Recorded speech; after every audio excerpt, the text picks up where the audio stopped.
20, 21, 23 वर्षों की उम्र में जिन बच्चों ने, नौजवानों ने उठ करके देश के प्रति, भारत को गुलामी की बेड़ियों में, जंजीरों में जकड़ा हुआ था अंग्रेजों ने, उन अंग्रेजों की बेड़ियों से बाहर निकालने के लिए, छुड़ाने के लिए 22, 23 वर्ष की उम्र में उन नौजवानों ने फांसी के फंदे को हंसते हंसते चूम लिया। उन महान वीरों को, राजगुरु भगत सिंह, सुखदेव को बारंबार नमन करता हूं, उनके चरणों में अपनी श्रद्धांजलि अर्पित करता हूं।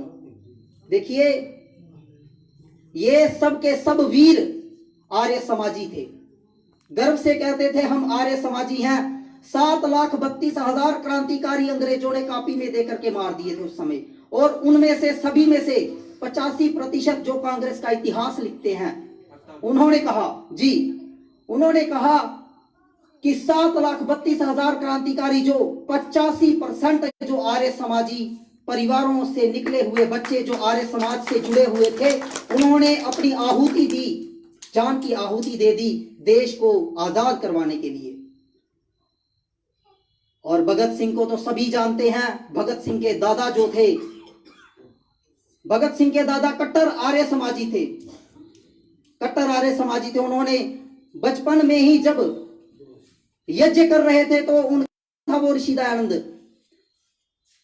लगाकर जान की बाजी दिन, वो दिन और रात खेला था, जगत की हर मुसीबत को जहां हंस हंस के झेला था, खड़ा चट्टान की भांति रहा बिल्कुल ना घबराया, विरोधी सारी दुनिया थी, मेरा ऋषि दयानंद अकेला था। वो दयानंद अकेला था कि मेरा बच्चा भगत सिंह बने।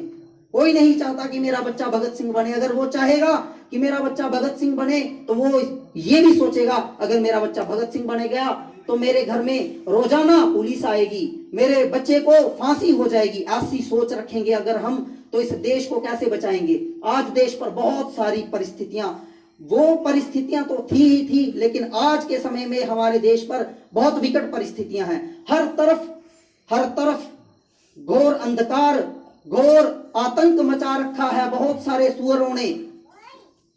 उन सुअरों से हमारे देश को बचाने के लिए भगत सिंह को उठना पड़ेगा, राजगुरु सुखदेव बनना पड़ेगा। एक समय ईरान को आर्यन कहा जाता था, आर्यों का देश कहा जाता था, लेकिन हम हिंदुओं ने जिनको पानी पिलाया, उन्हीं लोगों ने हमारे पीठ पर खंजर ठोका।